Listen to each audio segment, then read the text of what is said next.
I'm going to try to do this video as best as I can as a fan. I'm Clan. If you enjoy my content, please hit the subscribe button, like button also. Share with your friends who don't mind. Also, please comment, ask me a question, or comment in general. I'll do my best to answer them. Also, if you don't mind, hit the notification bell down below, and you will be notified when I go live or upload another video. If you want to become a fan of me, then subscribe, and you will become a fan of me. Fans. Alright. Yeah, because I'm calling my subscribers my fans. So that's why I've been saying that a whole lot now. But this video is about Halloweentown.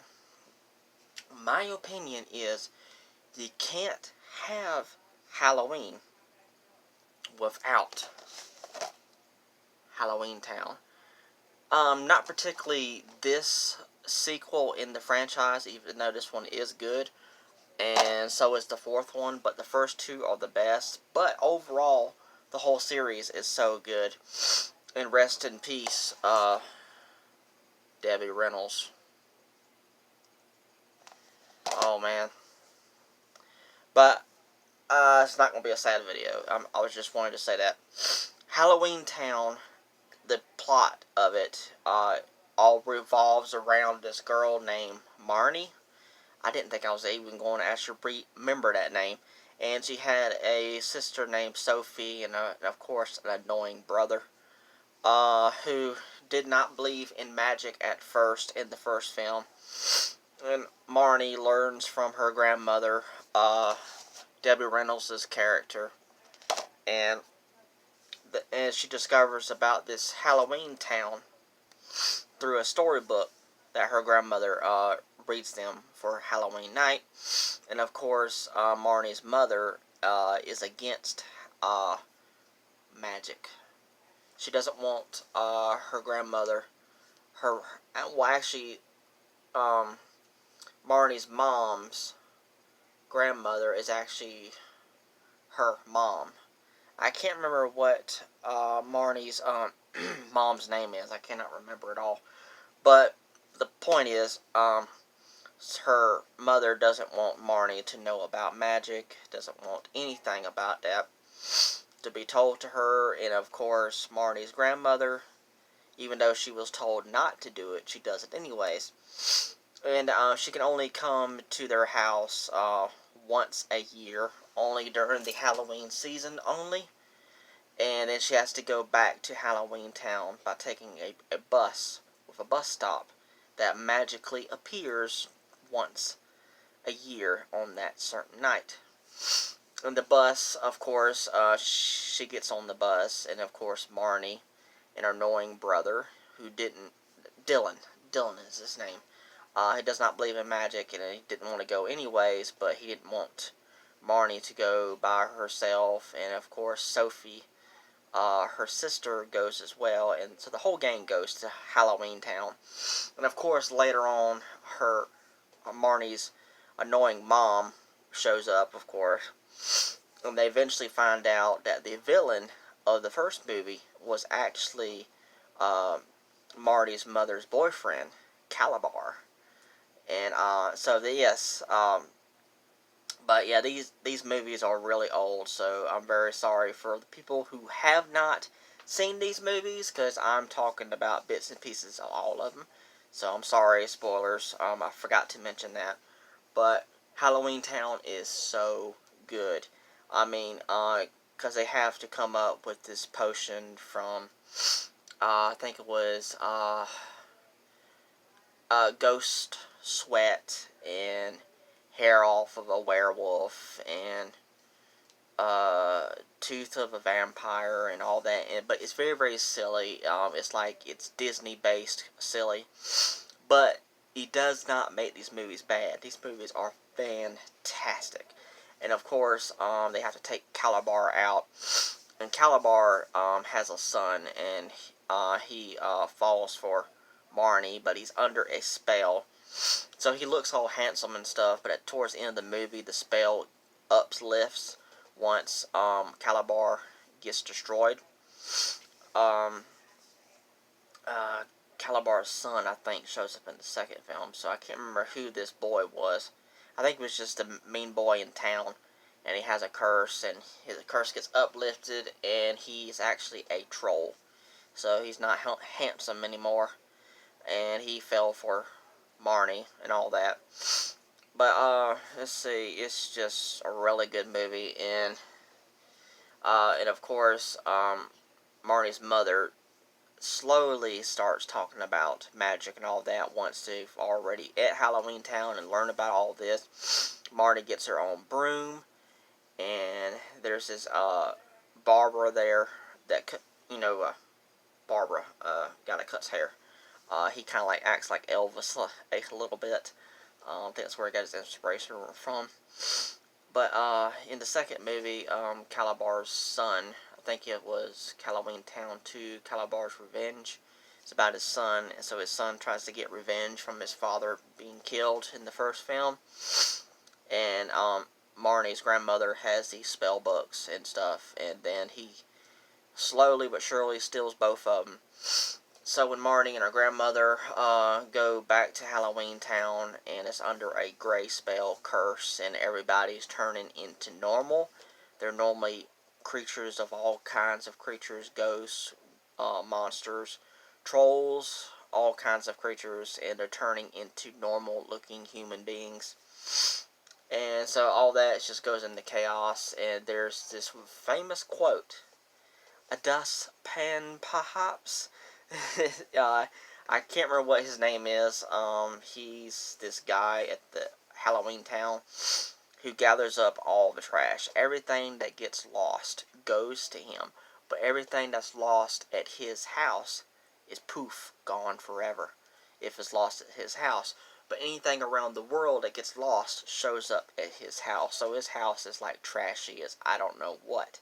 But during the gray spell, his house is like clean. Really clean. But when it's back to normal, his house is trashy. And he has a pet cockroach. It's so funny. It's just hilarious. But when he was under the gray spell and he's real clean and stuff, he said, "Oh, this terrible mess." And he says, "Anybody has a dustpan, perhaps?" And he's like wearing this gray suit. And he normally looks like this troll looking thing. He's got his hair all messy and stuff. I think he's got some horns or something on the side of his head, I think. And it's just such a good movie. Because Calabar's son, he kind of like disguises himself and comes to the real world, and kind of like not really. He tries to get Marnie to fall for him, and Calabar's son has this stepfather, but he's not really a stepfather. He's more like made out of frogs. He literally is made out of frogs, but he looks like human until a certain point in the film, and then his real disguise comes out. He's a pile of frogs on the floor, and then of course Marnie and her grandmother. I can't remember. I think Sophie and Dylan were also involved a little bit because they were talking back to each other through these head microphone things. They were literally skull heads that Marnie's grandmother gave them, or somebody gave them. I can't remember. I think it was Marnie's grandmother. They used that to communicate with each other between the real world and Halloweentown. And eventually, Calabar's son did this spell thing where I think it was a spell on the real world. And they had this dance, and Marnie's mom was there. Calabar's stepdad was there, and Calabar's son was there. I can't remember how it went, but the curse was everybody at the dance, all the ones that they were disguised in costumes, they became those creatures once it struck midnight. And of course, Marnie was trapped in Halloweentown during that gray spell stuff, and she came up with this spell, help from her grandmother, Trappa, or a trap or something like that, and she used that spell to break the gray spell, and then she had to get on this broom with I think some kind of character. I can't remember if I don't think he was in the first movie. He was this troll character, so she was with him, and they were on this broom, and they literally traveled inside this closet, going through this time loop where You can see time all around them, and they can choose where they want it to go, flying through that on a broom. So they end up getting back into the real world, and they defeat Calabar's son and get Spellbook back and everything back to normal. But until Halloweentown High, which is the third movie, Marty's a little bit. There's Marty right there, so it gives you an idea what she looks like. And they're like at high school, and they're slowly trying to bring Halloweentown over into the real world, because Marty was trying to bring them into the real world, so to show the people of Halloweentown that humans are good, we're not all evil. And they bring them to high school, and they try to get into stuff at high school, try to join clubs and stuff like that. And I think it was the principal at the high school was this evil Knights. He was a member of the Knights, so it's the evil cult. And so they deal with all the Knights and stuff, and they're trying to make sure that Marnie fails. And if she fails, her and her whole family will lose her magic. Their magic will be gone. And they eventually get through all of that, and then the Knights, one of the Knights members, the principal, fell for Marnie's grandmother, and he turns out good in the end, so they continue to date and stuff.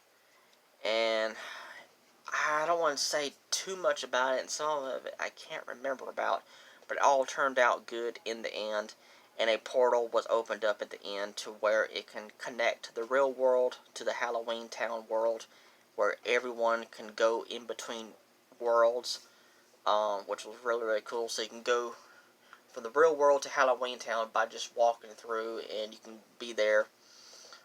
It's like both worlds are connected, and you can cross over to which one that you want to go to, and it was like all connected. So by the fourth movie, Halloweentown Returns, of course Marnie is replaced by a different actress, which kind of sucked, but she was okay, I guess. And of course, Maggie, Aggie, Aggie is Marnie's grandmother. Aggie, yeah, that's it, Aggie Cromwell. Yeah, Aggie Cromwell, because Marnie's last name is Cromwell, because they're known as the Cromwell Witches. Because in the fourth film, Marnie gets to learn about her past and about Aggie's past, and the Cromwells have this secret. It was some kind of necklace hidden away in a box that was hidden in the school, and they all got set up to where Marnie could get it, and they try to put her in a trap to use it for something evil. And she's also dealing with high school, and Dylan joined her at high school. She was kind of hoping that he wasn't going to be there, but he ended up being there. And there was these sinister sisters, and he falls for them, and he ends up doing their homework and all that kind of stuff, and they're not very good at all. And the series is fantastic. They talked about doing a fifth movie a good while back, but then sadly Debbie Reynolds passed away after her daughter, who is known as playing as Princess Leia in the Star Wars series. After she passed away, Debbie Reynolds passed away, and so Halloweentown 5 was no longer going to happen. So it really, really sucked. We're so bad about that. Because the series, I highly recommend this series. This series is so good. I know the first... They pretty much come on the Disney Channel and also Freeform every single year around this time. This year they only showed 1 and 2. They didn't show Halloweentown High. They didn't show Halloweentown Returns. But you can find these all on DVD, or maybe their own streaming services as well. I'm not sure about that. But I highly recommend watching this series. It's so good. Fans of Harry Potter will love this series. Well, it's not as dark. Well, it gets dark sometimes.